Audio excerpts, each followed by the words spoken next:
He's lying, Mom. He's always hated me. Those words slid off her tongue with a smirk sharp enough to draw blood. My stepdaughter's eyes glittered with practiced innocence. Her voice trembled just enough to look sincere. And Alina, my wife, the woman I trusted, stood there staring at me as if the verdict had already been read. Hi, my name is Max, and I learned the hard way that betrayal doesn't always come from enemies. Sometimes it wears your wedding ring and answers to Mom. You'd think years spent building a home, a rhythm, a future together would count for something.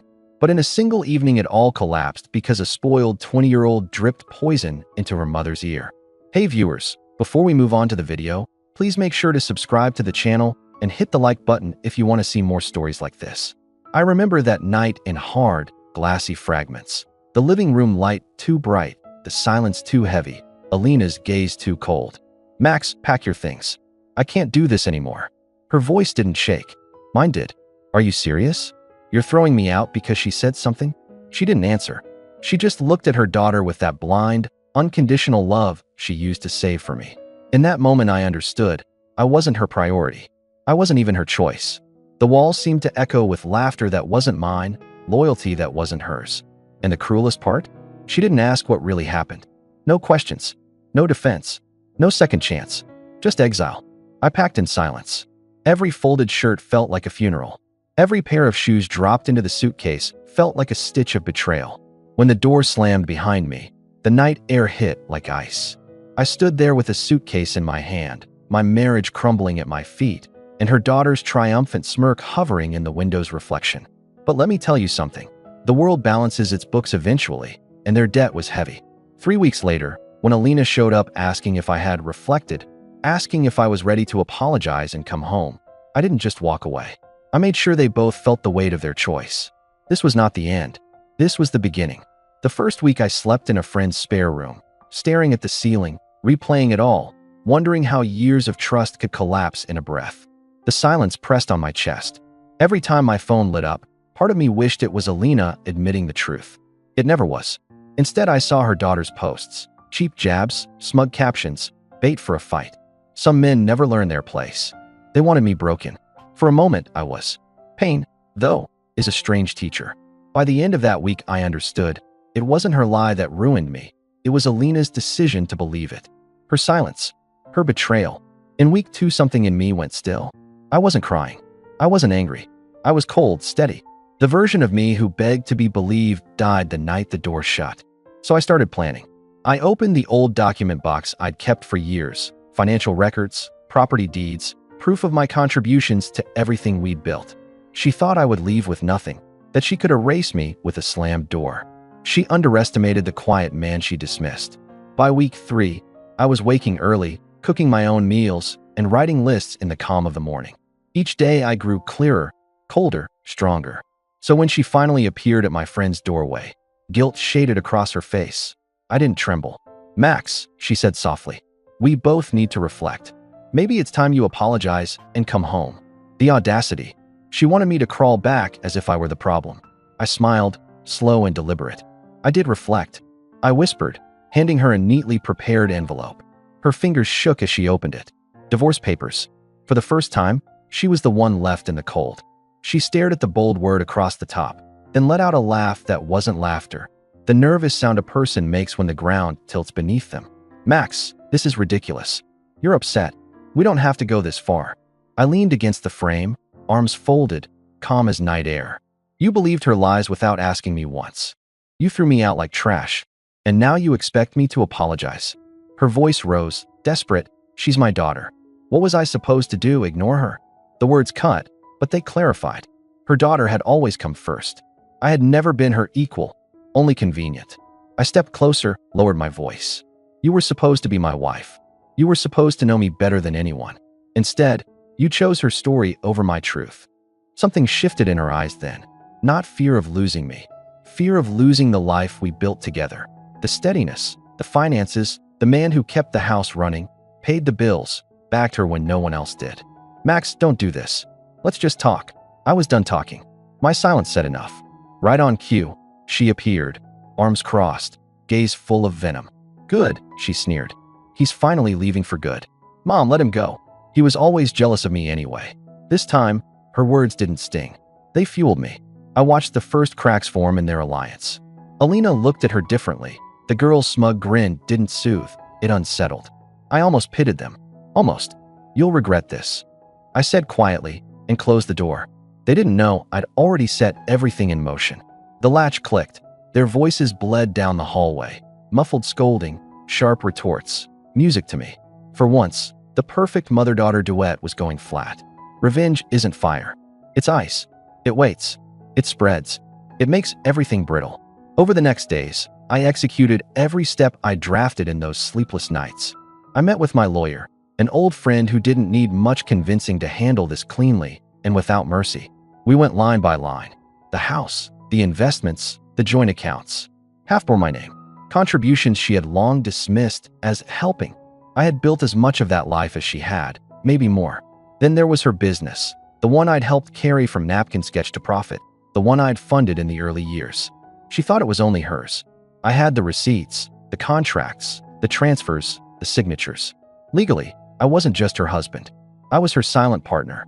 Silence was over. When she realized what I was doing, she tried to stop me. Calls, messages, appearances. I didn't answer. Every unanswered ring reminded her she'd forfeited the right to my voice. Her daughter couldn't help herself, posting about me online. Bitter, desperate, pathetic. Each post screamed insecurity. Each insult proved what I already knew. Their war with me had only just begun, and they were unarmed. The official court summons hit like a storm. My lawyer delivered everything sharp and precise. Division of assets, proof of my financial stake, clear claims to what was mine. I pictured Alina reading, feeling the smug certainty fracture. In her mind, divorce was simple. Throw me out, watch me crawl, offer forgiveness when I was desperate enough. But I wasn't crawling. I was climbing. And they were the ones losing their footing. 2 days later, I saw them outside the courthouse, her expression torn between anger and plea. "Max, please. You don't have to do this. Think about everything we built." I looked her in the eye. "Exactly. We built it. Not you. Not her. And I'm taking what I earned." Her daughter stood beside her, arms folded, glare sharpened to a point. "You're just greedy," she spat. "You never loved her. Only the money." I almost laughed. Funny. I'm not the one who lied to ruin a marriage. She lunged, and Alina grabbed her arm, hissing, "Stop. You're making it worse." Worse. The word lingered. Because yes, worse was coming for both of them. My lawyer filed everything flawlessly. Accounts frozen, assets tied up, property under review. For the first time, Alina wasn't in control. For the first time, her daughter's shrieks didn't sway anything. And the sweetest part wasn't the legal wins. It was the quiet knowledge that I had walked away with my dignity intact, my voice reclaimed, and a future that no longer required permission from a woman who chose a lie and a girl who always hated me. It was watching their perfect little bond unravel under the weight of consequences. He blamed her for lying. She blamed him for being weak. Their alliance had once pushed me out of my own home, and now it was eating them alive from the inside.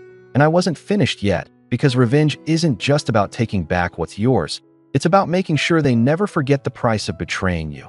Court hearings began, and with every session, I watched her mask slip further. The confident woman who once stood tall in our living room telling me to pack my things now sat slouched in a suit, sweating under questions she couldn't answer. My lawyer tore through her like glass under a hammer, and every time she tried to downplay my role in the business, the evidence cut her down.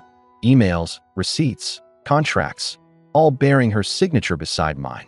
She looked smaller with every revelation. And then there was her daughter who never missed a hearing, sitting in the back with her arms folded and a glare burning into me. She wanted me to feel weak and invisible, but the longer she sat there, the more her bitterness showed as people whispered in the gallery, wondering why she looked so restless and hateful while I sat poised and unshaken. The turning point came during cross-examination when my lawyer asked her, "Did you or did you not remove your husband from the marital home without any discussion or proof of wrongdoing?" And she stammered, eyes flicking toward her daughter for help. But the girl couldn't answer for her, and she was alone on that stand, choking on her own decisions. I didn't smile or gloat. I just sat there with silence, louder than words. Later that evening, as I walked out of the courthouse, her daughter followed me to the parking lot with venom in her voice. "You think you've won? You're pathetic. My mom will never forgive you." And I turned without flinching to meet her eyes. She doesn't have to forgive me, but one day she'll realize who destroyed her marriage. And it wasn't me. For the first time, her face faltered, small but there. I got into my car with cool leather wrapping around me like armor as city lights blurred against the windshield, and for the first time in weeks, I felt something close to peace, because revenge wasn't just unfolding in the courtroom. It was unraveling in their home behind closed doors where trust between mother and daughter was shattering. And I hadn't even delivered the final blow yet. The cracks widened faster than I expected as word reached me through mutual friends that their once perfect bond had soured, and she began questioning her daughter. Every word, every story, every late-night excuse. What had been blind trust turned into suspicion until one night she snapped. "You ruined everything." And the daughter screamed back, blaming me, blaming the court, blaming her for being weak. Their war wasn't quiet anymore. It was public, and I stayed silent because I didn't need to interfere. They were destroying each other beautifully. The second court hearing sealed it when the judge ruled in my favor for half the assets and recognized my financial contributions to the business. Her face turned gray as the words echoed in the chamber, and her daughter stormed out halfway through, slamming the door so hard it rattled the walls. That night, I received a short, pleading message from her. "Max, please, we can fix this. Let's talk without the lawyers." And I stared at the screen a long time. Once I would have clung to those words, but now they felt hollow and almost insulting, so I didn't reply. Instead, I crafted my final act of quiet revenge as my lawyer, and I arranged to transfer my share of the business into a trust that funded scholarships for women who had been abandoned or silenced. Every dollar that left her grasp became a weapon of memory, and my pain turned into their freedom. When she found out her rage was volcanic and friends told me, she yelled at her daughter, accusing her of pushing me to this point, while the daughter screamed back that it was her fault for ever marrying me. Their alliance became ash scattered in the wind. As for me, I stood on the balcony of my new apartment, breathing in the cool night air, free and untouchable. I hadn't just left her. I had rewritten the ending, the last. Hearing felt less like a courtroom battle and more like a funeral. Hers, not of her body, but of pride, power, and control. The judge's ruling was clear, and I walked away with my rightful share of everything we built, and, more importantly, I walked away free. She sat there with shoulders slumped and her daughter whispering furiously beside her. But even the girl couldn't hide the panic in her eyes as their kingdom crumbled and neither of them knew how to rebuild it. When it was over, I didn't rush out. I stood, gathered my documents, and walked slowly past her as she lifted red, what eyes searching for pity or forgiveness or maybe hope, and I gave her nothing. Outside the courthouse, the daughter was waiting with no smugness now, just raw anger that looked like fear. "You destroyed her," she hissed, and I tilted my head, calm as ice. "No, she destroyed herself. You just helped her." Her face twisted, but she didn't answer because she knew. Deep down she knew. Weeks later, I heard she sold the house, the one I'd once turned into a home, just to cover legal fees. The business that had been steady began to falter without my quiet hand behind the scenes, and the daughter moved out, leaving her alone in a smaller apartment, bitter and broken. But I didn't watch from bitterness. I watched from distance and strength, because revenge isn't about screaming louder than those who hurt you. It's about living so fully that their betrayal becomes nothing more than a shadow in your light. And as I signed the final papers, the clerk slid them across the desk with a polite smile and said, "It's finalized." I traced my finger over the ink, closed the folder, and whispered to myself. I left the courthouse steps and let the city swallow me, not as an exile, but as a man returned to himself. And in the weeks that followed, I built quiet rituals. Early runs by the river, coffee that didn't taste like compromise, rooms arranged exactly how I wanted. Until one morning an email arrived from the first scholarship recipient whose name I didn't know yet, a woman who wrote, "Your scholarship changed my life." And I realized revenge had already ripened into something softer and stronger. Because while they kept circling the ruins of what they'd burned, I was planting gardens in places no one could torch.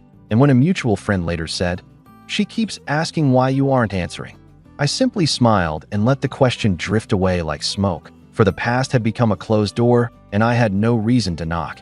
And on the night, I finally boxed the last relic of that old life.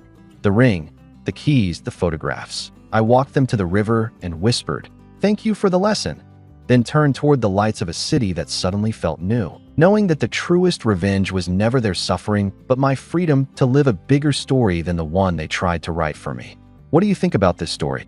Let me know in the comments, drop a like, and don't forget to subscribe for more real-life stories.